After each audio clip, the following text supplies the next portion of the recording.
नमस्कार.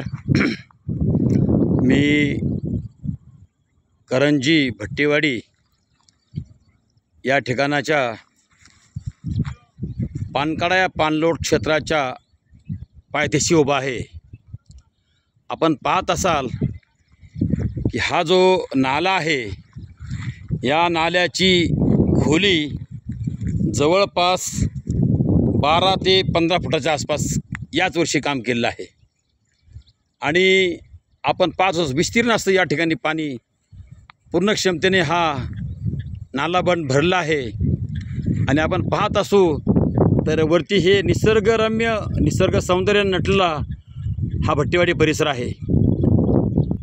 जणू काही कोकणाला हे लाजवेल अशा पद्धतीचं हिरवागार गालीच्या या कॅचमेंट एरियामध्ये परिधान केलं आहे.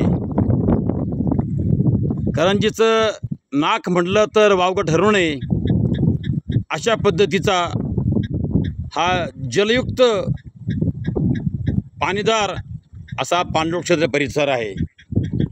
या परिसरामध्ये आपण जर पाहत असू तर 28 मेच्या पावसामध्ये देखील हे नालाबंद पूर्ण क्षमतेने भरले होते आणि याही पावसामध्ये ते पूर्ण क्षमतेने भरले आहेत.